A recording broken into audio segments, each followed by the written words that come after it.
bon, je sais pas vous, mais moi j'ai un peu froid en ce moment, donc je quitte plus ma tasse d'infusion. Je suis toujours, ne serait-ce que pour me tenir les mains chaudes. Alors je vous laisse vous installer tranquillement, vous munir éventuellement d'une tasse chaude. Bon, désolée pour aujourd'hui, on fait le live un peu plus tard que d'habitude. Alors j'espère que vous m'entendez. Comme d'habitude, est-ce que il y en a une d'entre vous qui pourrait me dire si on m'entend bien?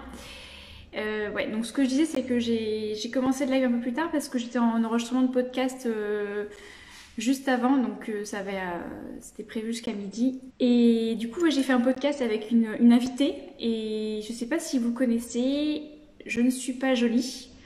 Donc c'est Léa de la chaîne YouTube et du compte Instagram Je ne suis pas jolie qui a bien accepté de faire un podcast avec moi. Donc j'étais avec elle juste avant, c'est pour ça que je commence un peu plus tard aujourd'hui. Donc aujourd'hui, je vous ai fait voter et ce qui a remporté, c'était le sujet autour de l'équilibre acido-basique. Aujourd'hui, j'aimerais aborder plusieurs points. Donc l'objectif, c'est pas de pas faire un cours de naturopathie sur l'équilibre acido-basique. Donc on va faire assez court, mais ne serait-ce que d'aborder quelques notions et peut-être après vous donner des idées pour creuser le sujet. Alors, d'abord, on va parler de qu'est-ce que c'est l'équilibre acido-basique. Et ensuite de Bonjour Angélique. Et ensuite de savoir est-ce que je suis acidifiée, quels sont les différents symptômes qui sont éventuellement symptômes troubles qui peuvent refléter un corps acidifié et donc une acidose. Je vais aussi vous présenter globalement qu'est-ce qui pourrait engendrer une acidose, en tout cas qu'est-ce qui rentre en jeu dans l'acidification du corps. Et puis je terminerai par la bonne chose quand même, c'est de vous donner quelques pistes pour limiter l'acidification. Après, comme d'habitude, là on est en live ou en podcast parce que j'enregistre en même temps. Je reste sur du général, comme tout sujet lié à la naturopathie. Après, c'est vraiment du spécifique qu'il faut faire. Mais bon, voilà, je reste sur du global. Donc, si jamais vous vous retrouvez sur quelques points, ne vous alarmez pas non plus. N'essayez pas non plus de mettre tout en place tout de suite parce que, selon vous, tout ne sera pas forcément valable. Voilà, pour que les choses soient claires. Comme d'habitude, n'hésitez pas à poser vos questions ou partager vos commentaires dans la barre. Je vous lirai dès que je ferai un petit break. Et donc ce que je disais, c'est que voilà, moi je sais pas vous, mais moi je commence à avoir froid, donc je suis toujours avec ma tasse de tisane. Donc n'hésitez pas à vous prendre une petite tasse ou un verre d'eau à côté. Bon, allez, sur ce, on commence. Et oui, avant que j'oublie, parce que c'est quand même important. Je rappelle que je fais un webinaire spécial détox la semaine prochaine, donc le jeudi 5 novembre. Un webinaire, donc c'est une conférence 100% en ligne, donc quel que soit l'état du confinement, ce sera toujours valable. Donc à 18 h, si jamais vous n'êtes pas disponible, sachez que si vous êtes inscrite et inscrit, je vous enverrai le replay et tous les documents associés également, comme si vous y étiez. Et je resterai disponible si vous avez des questions, même post-webinaire. Donc le sujet se portera autour de la détox, comment réaliser une détox en 4 jours.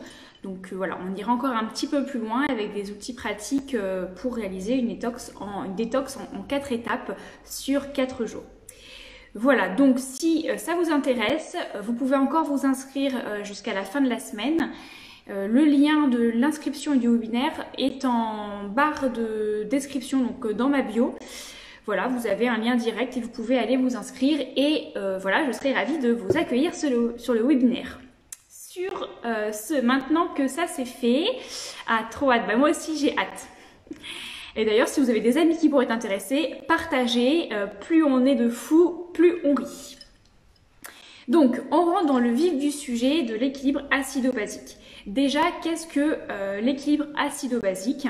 Eh bien, c'est tout simplement un équilibre qui est en tout cas en naturopathie dans le corps humain, un mélange complexe de processus enzymatiques et chimiques. Bon, je pense que vous savez, si vous vous souvenez de vos cours de chimie, que le pH, c'est ce qui mesure l'acidité d'une solution, d'un liquide, et dans ce cas-là de notre corps, et plus particulièrement de notre plasma. Donc le plasma, c'est la partie liquide du sang. Donc le pH s'étend de 1 à 14. Plus il est faible, donc en dessous, normalement, voilà, ce qu'on apprend à l'école, c'est qu'en dessous de 7, on est sur une solution acide, et au-dessus de 7-8, on va être plutôt sur une solution basique. Dans le corps humain, on considère que cet équilibre qui est très finement régulé, va être régulé justement autour d'une valeur neutre, on va dire, très légèrement alcaline, donc qui va être autour de 7,4. Donc on est très légèrement au-dessus de 7. Et donc dans le corps humain et en naturopathie, on va considérer qu'on est en état d'acidose si ce pH sanguin, plutôt le pH de ce plasma-là, est en dessous de 7,38, et au contraire on va être plutôt sur un état d'alcalose, donc ça veut dire alcalin, ou aussi on parle beaucoup aussi de basique, donc d'état basifiant, si le pH du plasma est supérieur à 7,42.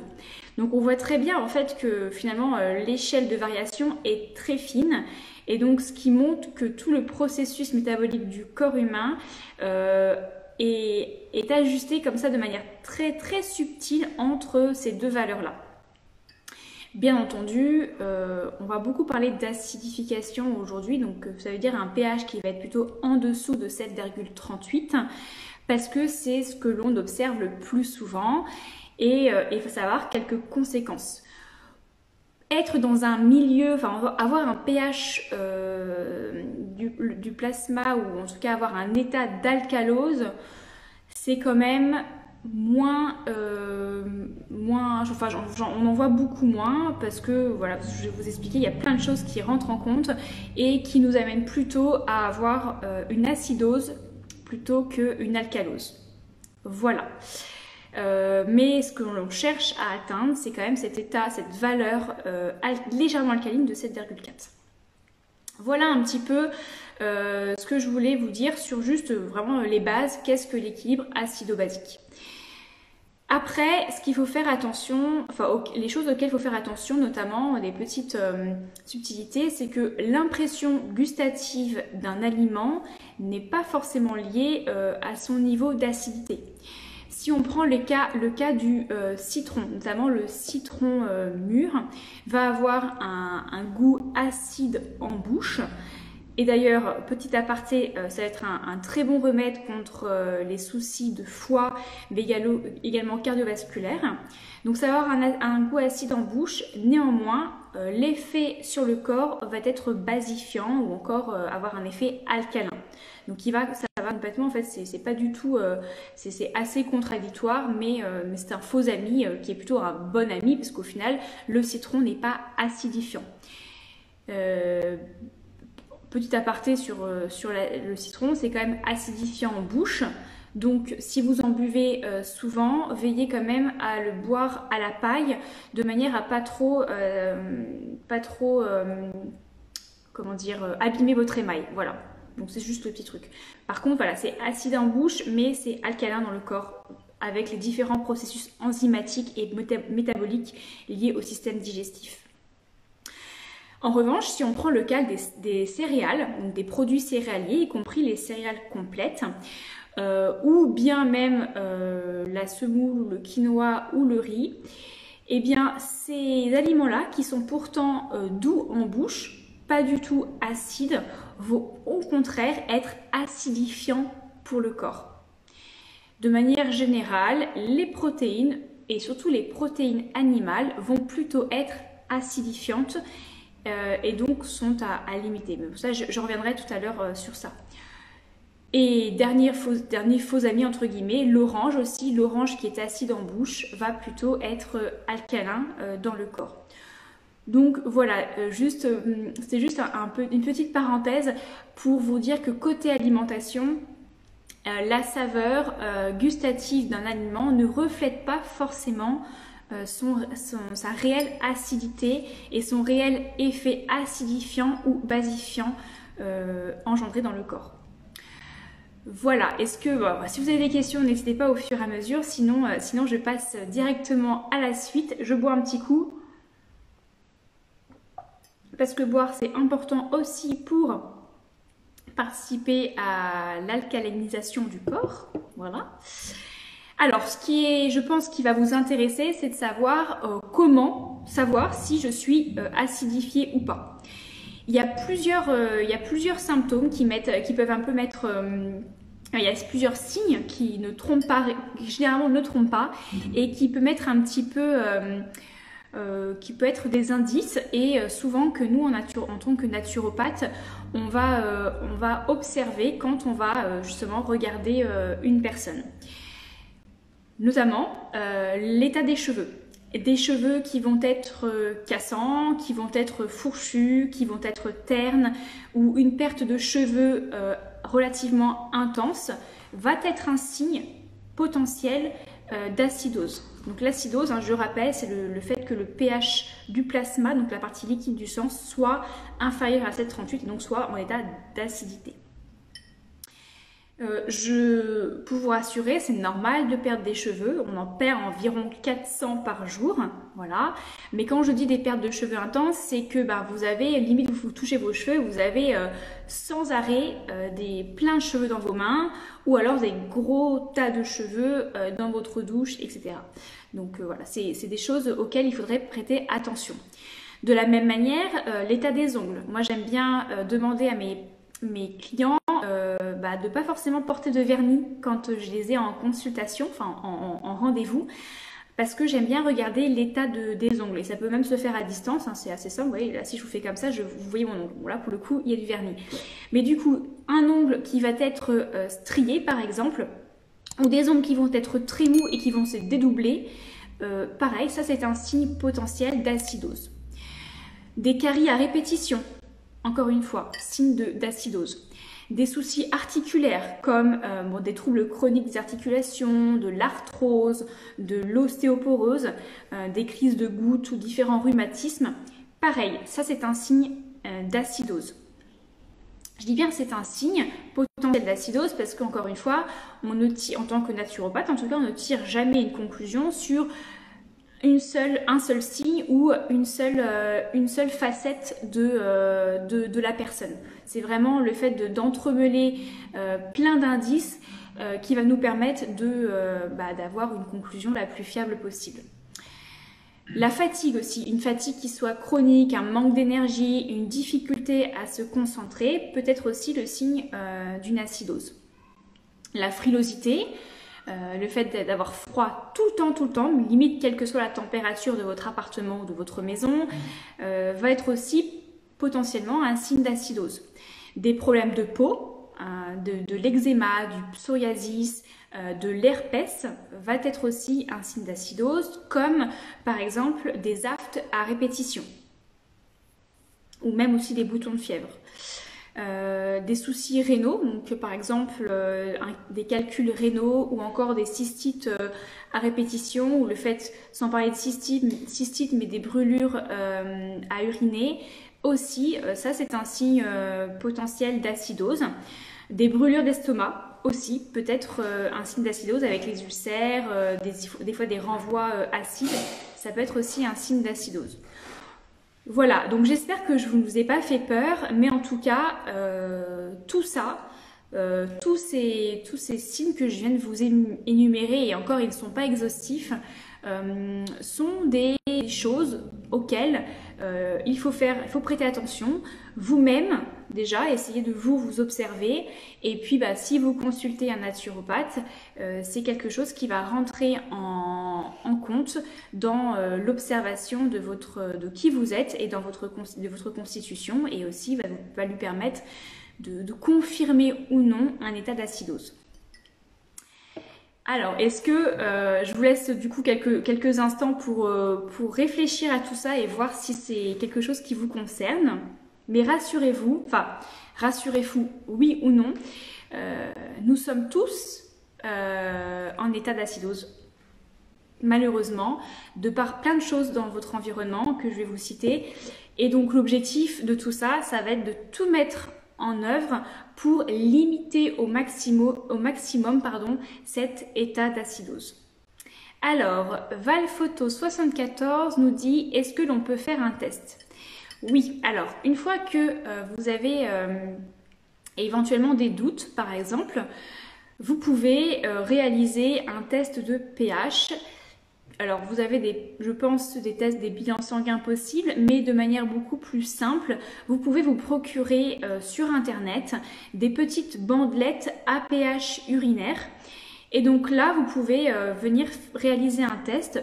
Bon, grosso modo, vous n'allez pas savoir si vous êtes à 7,31, 7,32, 7,43, mais vous allez pouvoir quand même venir, encore une fois, confirmer ou non votre suspicion.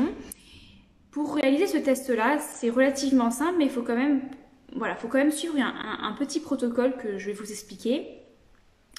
Vous achetez vos bandelettes à pH et vous allez réaliser ce test sur 3 à 4 jours. Et sur ces 3 à 4 jours, vous allez réaliser ce test-là 3 fois dans la journée. Donc en gros, si vous faites ça sur 4 jours, ça vous fait 12 mesures urinaires, de pH urinaire. Pourquoi ça? Parce que finalement, au fur et à mesure déjà de votre journée, vos urines, votre pH urinaire change. Donc comme là, on mesure le pH urinaire et pas le pH du plasma, déjà il y a une petite variation. Donc c'est important de réaliser plusieurs prises de manière à lisser et à réaliser une moyenne sur ces 12 mesures et avoir un résultat qui soit quand même plutôt fiable. Donc vous allez par exemple réaliser votre première mesure le jour 1 au premier pipi du matin, ensuite le midi et éventuellement le soir. Le matin, l'urine généralement, si vos reins fonctionnent bien, est assez foncée, sont assez foncés parce que vous éliminez les toxines que votre corps justement a éliminées durant la nuit. Donc potentiellement le pH va être un peu plus acide. Mais ça ne reflète pas pour autant votre état général d'acidification ou en tout cas d'équilibre acido-basique. Donc le matin et puis après au fur et à mesure, normalement vos urines vont aussi s'éclaircir et vont être de moins en moins chargées, donc le pH va un petit peu évoluer. Donc le matin, le midi et le soir. Vous allez pouvoir noter au fur et à mesure. Donc sur les bandelettes, normalement vous allez avoir des couleurs qui vont apparaître, vous avez un guide et ça vous dit dans quelle tranche vous êtes. Et donc, vous faites ça au bout de 4 jours. Et au bout de 4 jours, quand vous faites la moyenne de toutes les prises, vous allez pouvoir vraiment beaucoup plus tirer une conclusion, en tout cas une conclusion plus fiable sur votre état d'acidité. Voilà pour répondre à la question sur le test. Après, si vous voulez aller vraiment plus loin et avoir quelque chose de beaucoup plus précis, vous allez pouvoir aussi, sur prise de sang, tester votre pH, mais directement le pH du plasma sanguin. Voilà.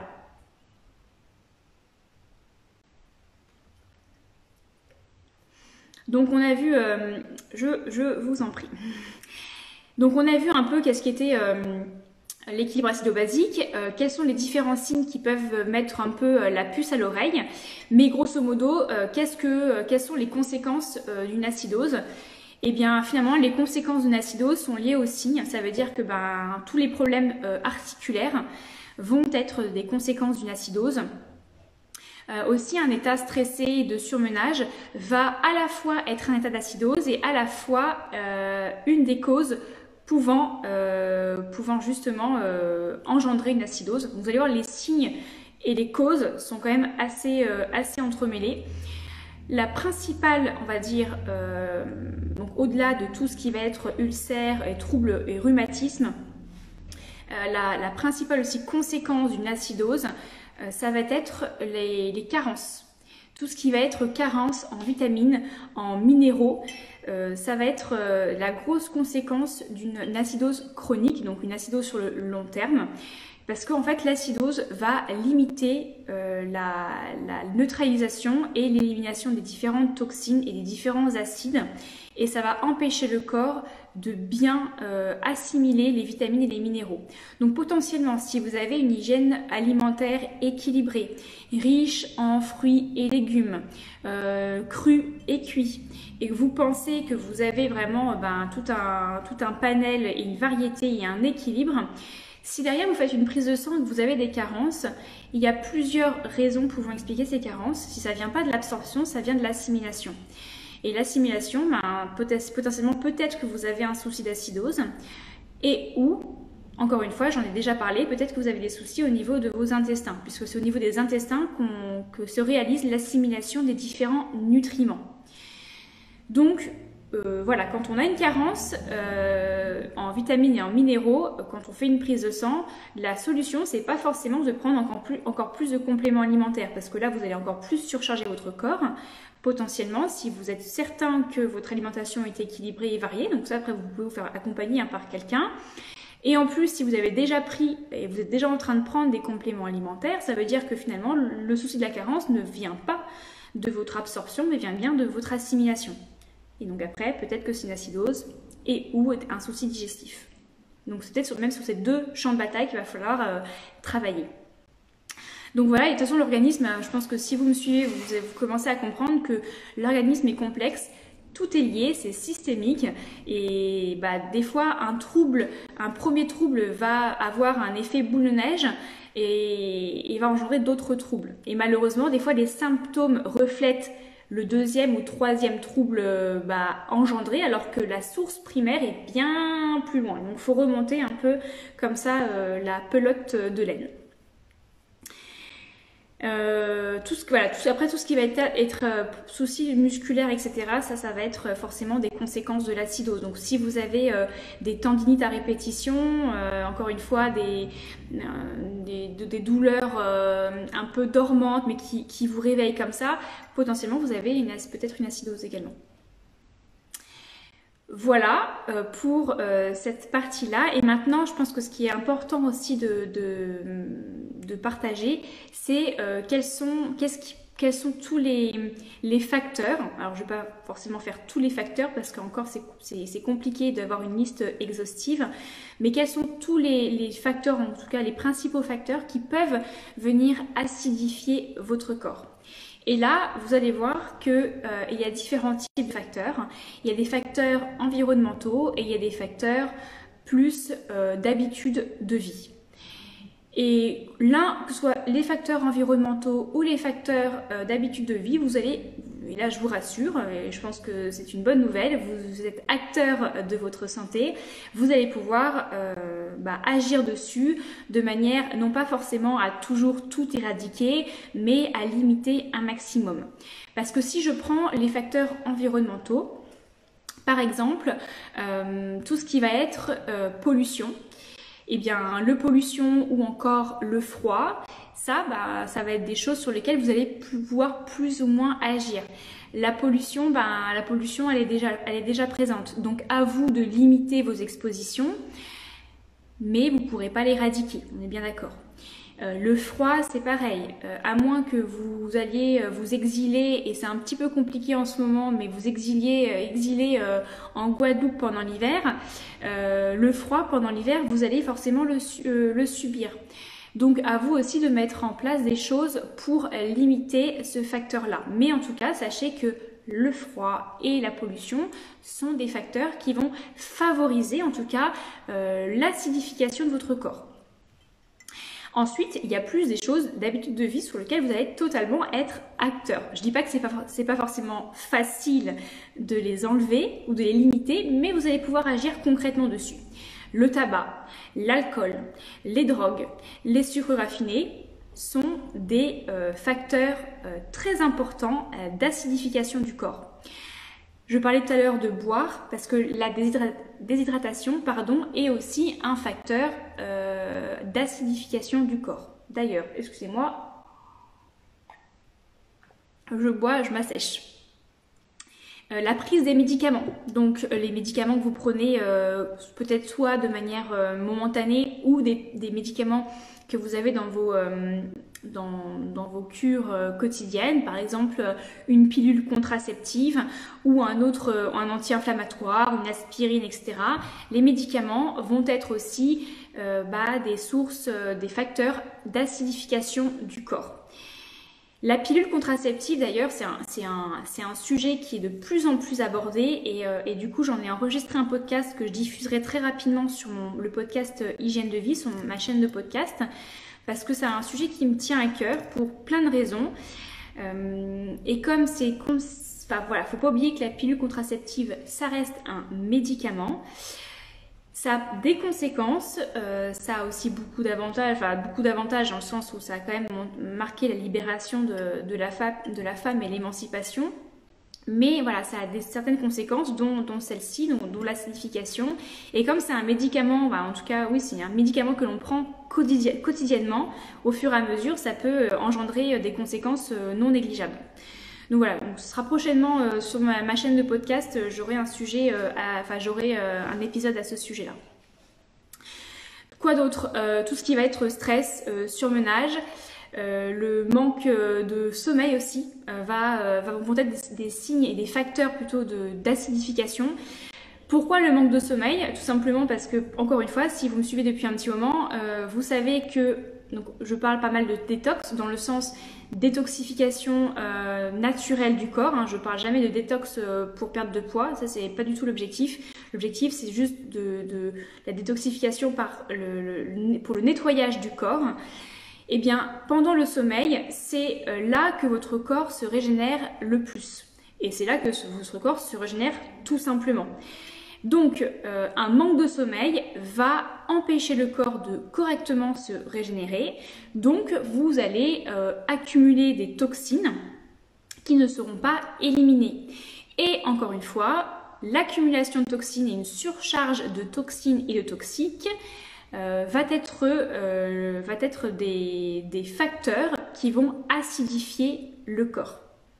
C'est pour ça que j'ai reparlé de mon webinaire sur la détox en début, parce que tout est lié et ça a aussi un impact. Ce que j'ai oublié aussi au sujet des facteurs environnementaux, ça va être tout ce qui va être ondes électromagnétiques. Et là, c'est vrai que pour le coup, c'est un facteur sur lequel on peut moins agir.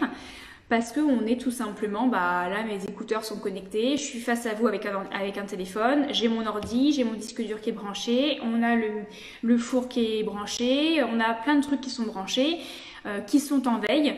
Et toutes ces ondes-là vont acidifier le corps. Le Wi-Fi qui est toujours en arrêt, d'ailleurs petite astuce pour votre Wi-Fi, moi je vous conseille de programmer l'arrêt de votre Wi-Fi pendant la nuit et de mettre bien sûr votre téléphone en mode avion. Déjà ça va limiter au moins pendant la durée du sommeil ces ondes qui finalement vous servent à rien quand vous êtes en train de dormir.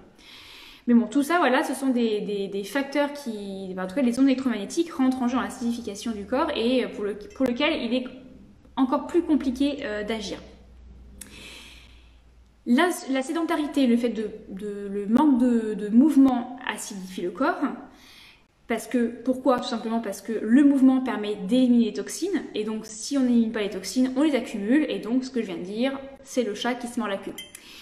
Mais, chose, je pense, qui est peut-être moins su, la sédentarité acidifie le corps, mais également l'excès, ou en tout cas le sport à haut niveau, l'excès de sport va aussi acidifier le corps. Parce que le sport à haut niveau, quand je dis à haut niveau, pas forcément le fait d'être professionnel, mais le sport intense, très intense on va dire, va engendrer un stress dans le corps et ce stress va acidifier le corps. Donc voilà, il faut trouver encore une fois un juste équilibre. Si ce n'est pas votre travail, si vous n'êtes pas un professionnel dans le sport, ne vous mettez pas non plus l'idée en tête de faire forcément du sport 4 heures par jour, tous les jours. Parce que là, vous allez acidifier votre corps. Voilà. Coucou Françoise. Alors, à Heurter, donc Angélique, justement, j'allais demander pour les entraînements type HIIT. Alors, donc les entraînements type HIIT, pour ceux qui ne savent pas, c'est les entraînements à intervalle training. C'est tout à fait, c'est très très bon pour la santé, dans le sens où vous allez, dans ce cas-là, à la fois travailler votre système cardiovasculaire et généralement ces types d'entraînements-là et sont aussi le mix entre exercice cardio et exercice musculaire. Et en plus de ça, ça va être des entraînements qui sont assez courts et assez intenses. Donc vous allez pouvoir en très peu de temps bien vous oxygéner et bien transpirer. Donc l'oxygénation permet aux poumons d'éliminer les toxines et la transpiration permet à la peau d'éliminer les toxines. Donc non, c'est tout à fait correct. Là où ça aurait peut-être des dangers, quand je parle d'excès de sport, c'est vraiment plusieurs heures de sport par jour, tous les jours. C'est là où on parle plutôt de sport à très haut niveau quand même. Il y a des personnes qui vont peut-être aller courir 1h30 le matin, faire 2 heures de musculation l'après-midi, et puis le soir vont peut-être, je sais pas moi, refaire, je sais pas quel sport, mais 1 heure de natation par exemple. Là, encore une fois, sur la durée, ça va plutôt acidifier le corps, mais pas un hic de temps en temps. Alors, Angélique, mais je suppose qu'il s'agit d'un équilibre, en effet. Voilà, c'est tout à fait ça. Mais même faire un entraînement de type HIIT tous les jours, si c'est pas à 4 heures, de toute façon, un entraînement de type HIIT, c'est jamais 4 heures puisque c'est un entraînement court mais intense. Non, au contraire, c'est même très très bon pour la santé. Voilà, je vérifie, voir si j'ai pas oublié des facteurs qui pourraient peut-être vous intéresser, mais j'ai tout dit. Je t'en prie. Bonjour à ceux et celles qui nous ont rejoints. Donc, je fais une petite pause boisson encore. Alors, pour résumer, j'ai parlé de qu'est-ce qui était l'équilibre acido-basique. J'ai parlé des différents signes qui pouvaient vous mettre la puce à l'oreille sur une éventuelle acidose de votre corps, ce que pouvait aussi engendrer l'acidose sur votre corps, donc en gros les conséquences. Je viens de vous dire quels sont les différents facteurs qui peuvent favoriser et en tout cas acidifier votre corps. Je n'ai pas mentionné un point important qui va faire une bonne transition, c'est que quelque chose qui acidifie, en tout cas qui rentre en jeu dans l'acidification du corps, c'est bien sûr votre alimentation. Et c'est un facteur très important parce que finalement, comme la prise des médicaments qui est régulière, l'alimentation c'est quelque chose que l'on fait tous les jours. Encore une fois, tous les facteurs dont je vous ai parlé, ce qui est le plus embêtant dans tout ça, c'est la répétition et c'est la fréquence d'apparition de ces facteurs-là. Donc, si on prend par exemple le cas du café, si vous buvez un café de temps en temps par-ci par-là, ou même un tous les jours, etc., c'est pas forcément ça. Ça peut participer à l'acidification, mais c'est pas ça qui va vraiment peser dans la balance. Si vous, je sais pas moi, si vous arrive 2 jours de ne pas bouger parce que vous avez une journée très occupée et que vous n'allez pas pouvoir aller marcher, c'est parce que vous êtes sédentaire pendant 2 jours que vous allez acidifier particulièrement votre corps à cause de ça. C'est vraiment la répétition. Mais l'alimentation, c'est quelque chose que l'on fait tous les jours. Donc effectivement, il y a beaucoup de gestes dans l'alimentation qui peuvent être source d'acidification. Et si ce sont des habitudes que vous maintenez dans la durée, et clairement, vous allez vous créer un état d'acidose. Pareil, donc il y a différents aliments qui vont être plus ou moins acidifiants. Ça va être différent aussi en fonction des personnes. Ça va être légèrement différent en fonction des personnes. Je reprends l'exemple de mon citron. Le citron, j'ai dit que c'était un aliment qui était acide en bouche, mais qui était alcalin dans le corps. Donc en tout cas, comme suite à la digestion, comme conséquence sur le corps, il va plutôt être basifiant. Donc au contraire, il va venir contrebalancer cette potentielle acidose que l'on a souvent. Mais en fonction du fonctionnement hépatique d'une personne, par exemple, cette personne va plus ou moins gérer, mieux ou pas gérer cet aliment-là. et le citron va finalement être plus ou moins acide pour elle. Il y a des fruits comme ça, des agrumes, que selon la constitution et le profil naturopathique de la personne, cette personne-là va plus ou moins savoir les gérer ou les digérer. La digestion, si elle n'est pas bien réalisée, elle va être, la conséquence principale, ça va être l'accumulation des toxines. Et les toxines vont engendrer une acidification. Donc c'est d'autant plus important de savoir aussi quels sont les aliments que vous avez bien digérés et comment vous fonctionnez. C'est là où quand vous commencez à rentrer dans ce processus-là, un accompagnement peut être intéressant parce que le bilan de plein de choses va vous permettre en fait de repartir avec votre constitution et savoir ce qui vous convient ou ce qui ne vous convient pas. Et de ne pas forcément appliquer à la lettre tous les conseils que je peux vous dire ou toutes les choses que vous allez pouvoir regarder sur les réseaux sociaux ou lire sur internet. Il y a des personnes, donc dans le cas général, boire un citron le matin par exemple va être excellent pour le foie et va être alcalanisant. Donc ça c'est avéré. Mais il y a aussi des personnes pour lesquelles ce citron-là va au contraire avoir l'effet inverse. Donc c'est là où c'est aussi intéressant de venir un petit peu jauger. Et du coup, si cette personne-là, par exemple, une personne de constitution frileuse, très longiligne, fine, en général, va peut-être un peu moins supporter tout ce qui va être agrumes. Donc le mieux pour elle va être de manger des agrumes, si elle souhaite en manger, plutôt en dehors des repas et surtout de saison et plutôt en fin de journée. Donc voilà, c'est plein de petits principes-là qui vont être après mis en place ou en tout cas conseillés en fonction de votre constitution et de qui vous êtes.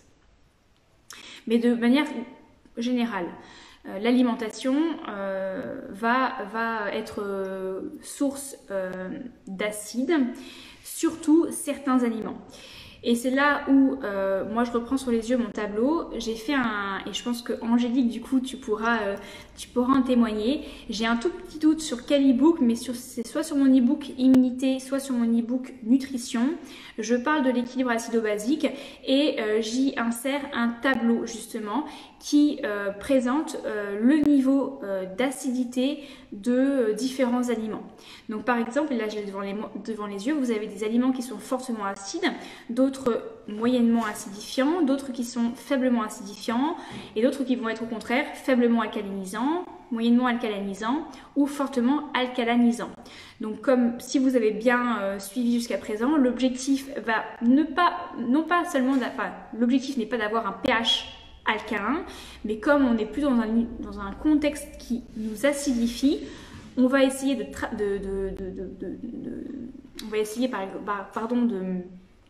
d'avoir une alimentation la plus basifiante possible de manière à contrebalancer d'autres facteurs sur lesquels on ne peut pas agir.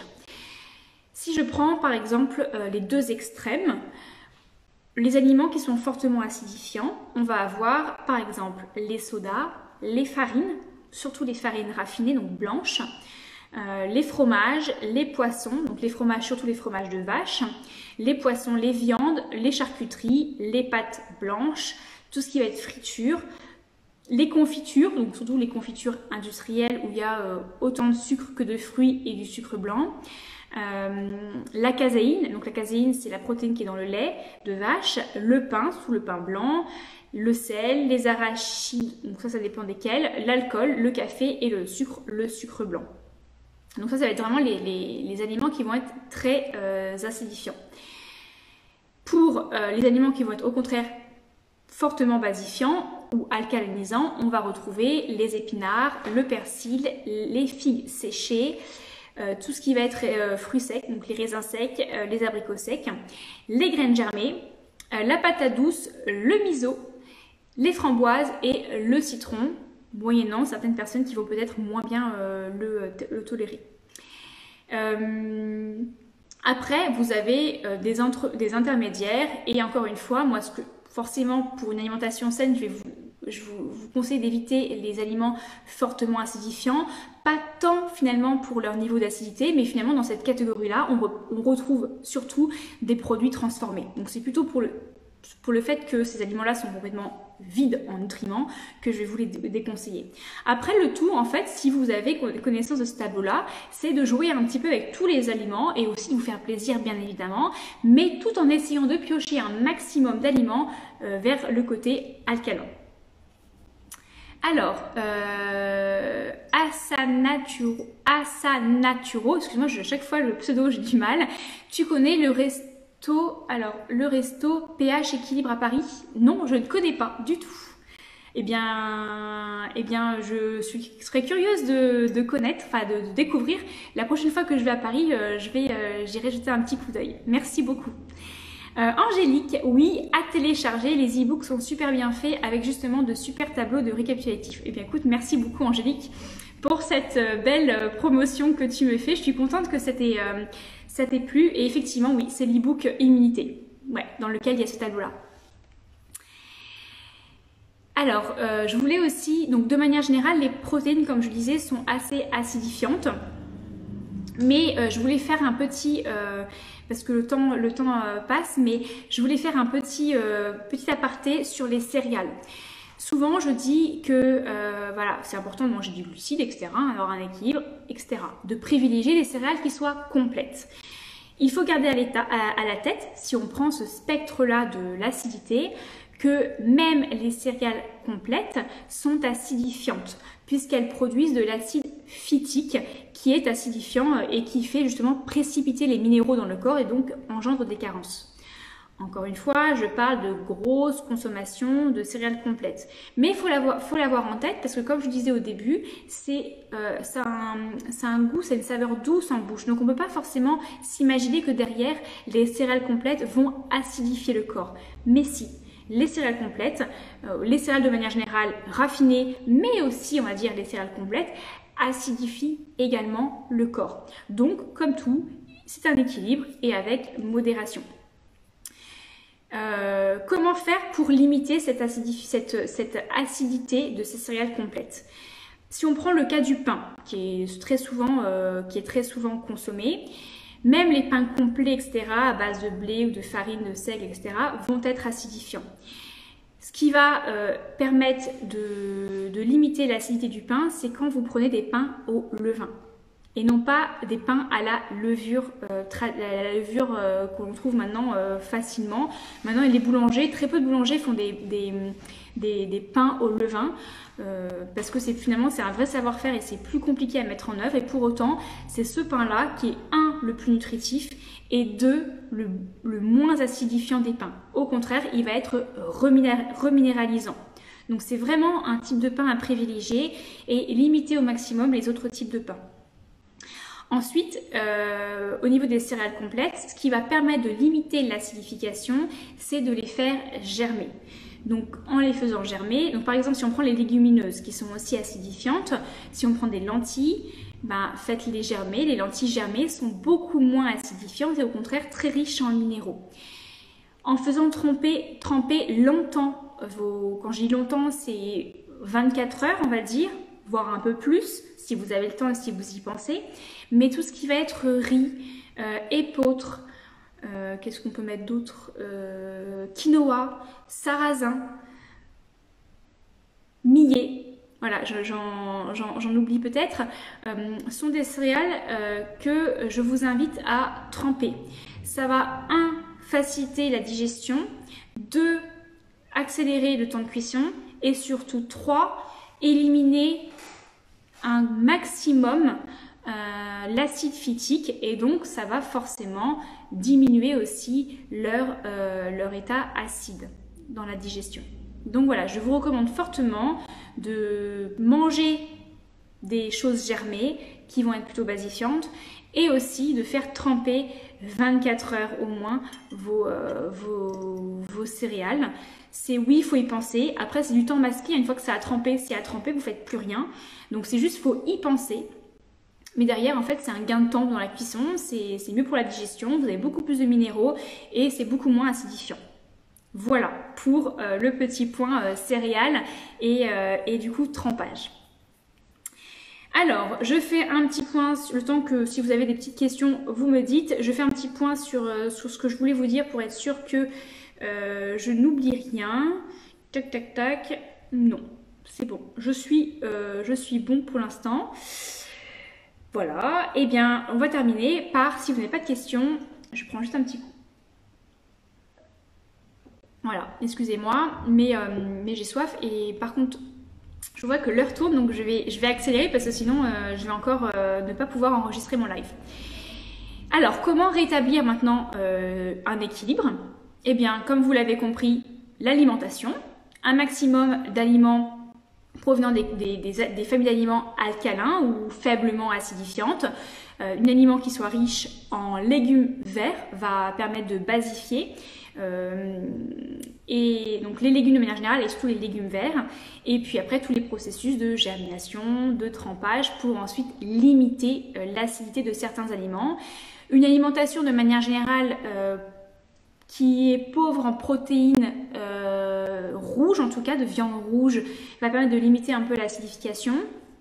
Après, les protéines, on en a besoin. On n'a pas non plus besoin d'énormément de protéines. Même si on est sportif, on n'a pas besoin de beaucoup de protéines.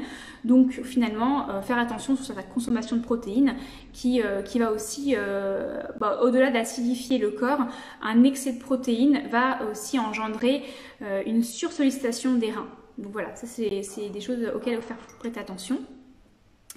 Deux autres choses, en tout cas une autre chose très importante qui va permettre de limiter l'acidification du corps, ça va être tout simplement la respiration. Et tout ce qui va être exercice respiratoire. Donc quand je parle de respiration, je parle bien évidemment de respiration profonde et consciente. Donc gonfler le ventre en inspirant, bien le creuser en expirant, par le nez, par la bouche. Ça va faire des cycles respiratoires profonds dans la journée, va vous permettre de limiter l'acidification, tout simplement parce que vous allez mettre en fonctionnement vos poumons, donc vous allez pouvoir éliminer les toxines, et parce que vous allez aussi limiter votre stress. Et comme vous le savez que le stress maintenant et l'excès de toxines sont des causes d'acidification du corps, vous comprenez qu'en agissant dessus, vous allez limiter l'acidification du corps. Vous avez aussi ce qu'on appelle le bol Jacquier. Donc ça, c'est une technique un petit peu particulière, ça se fait avec un appareil.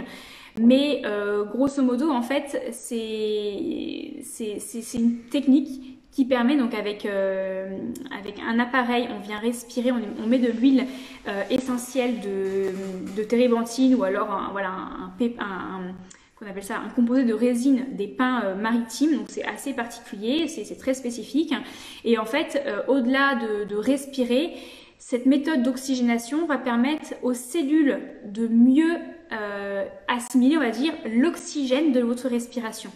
Donc au final, vous n'allez pas forcément plus respirer, vous n'aurez pas plus de cycle respiratoire, mais derrière, l'oxygénation de vos cellules sera plus efficace. Et ça va permettre justement de limiter l'acidification de votre corps. Voilà, ça peut s'acheter, voilà, mais il faut déjà être un petit peu avancé. Déjà, si on prend les choses les unes après les autres, faites attention à votre alimentation, respirez bien, consciemment et profondément tous les jours. Ensuite, buvez de l'eau peu minéralisée. De manière générale, encore une fois, sauf dans un processus peut-être de détox, etc. Mais buvez de l'eau peu minéralisée, buvez au moins 1,5 litre d'eau par jour, et en plus, si vous faites du sport, etc., marchez, mettez-vous en mouvement, en pleine nature pour favoriser le mouvement et la respiration, et surtout, faites en sorte de minimiser l'accumulation des toxines et potentiellement de réaliser ou de soutenir vos émonctoires dans ce processus de détoxination ou de détoxification naturelle. Alors soit par différents moyens dont j'ai déjà parlé sur un précédent live. Donc n'hésitez pas, si la détox vous intéresse, il y a un live qui a été fait. Et encore une fois, je vous invite à mon live de la semaine prochaine, pas mon live, n'importe quoi, mon webinaire de la semaine prochaine, jeudi 5 novembre, où on va justement passer en revue 4 étapes pour se détoxifier. Voilà, alors je pense que j'ai fait un petit peu le tour de tous les sujets que je voulais aborder. L'heure tourne, J'ai vu que des personnes venaient de nous rejoindre. Bienvenue à vous. Je pense que peut-être que vous avez loupé un bon petit bout, mais vous inquiétez pas. Si tout va bien, l'IGTV sera en... Non, le live sera en IGTV, pardon, en replay. Est-ce que vous avez des questions? Bonjour Fabienne. Est-ce que vous avez des questions là pour les quelques minutes qui nous restent sur ce sujet-là? Est-ce qu'il y a des choses qui ne sont pas claires? Est-ce qu'il y a des choses qui vous restent en tête? N'hésitez pas à me dire. Je reviens sur les respirations, hein, tout ce qui va être... par exemple, les pranayama en yoga vont vraiment vous permettre d'oxygéner parce que par exemple, on a un pranayama où on vient boucher une narine, on vient vraiment respirer par une narine, expirer par l'autre. Et ça vient vraiment oxygéner l'entièreté du cerveau. C'est très agréable et ça permet vraiment de limiter l'acidification du corps. Il ne faut pas chercher midi à 14h. Hein. Il y a des règles et des principes d'hygiène de vie à connaître pour limiter cette acidification-là. Ensuite, il faut être conscient des choses qui peuvent acidifier. Et puis encore une fois, on parle d'équilibre acido-basique, donc c'est de trouver son juste équilibre et de jouer comme ça, comme un funambule sur un fil. Alors, est-ce que vous avez des petites questions qui vous restent? Sinon, j'en profite pour vous resignaler que j'ai des e-books qui sont en libre accès sur mon site internet. Donc l'e-book, on a parlé tout à l'heure de l'immunité et la nutrition, et aussi un e-book sur les boissons, sur lesquels je reprends déjà aussi ces principes-là. D'autres, il y a plein de fiches pratiques pour vous accompagner au quotidien. Et écoutez, sinon il y a aussi mon webinaire, et voilà. Sinon, voilà, si vous n'avez pas d'autres questions, je vous laisse encore deux petites minutes pour, même pas pour me dire. Alors oui, Angélique, les bouillottes, est-ce que cela peut aussi aider?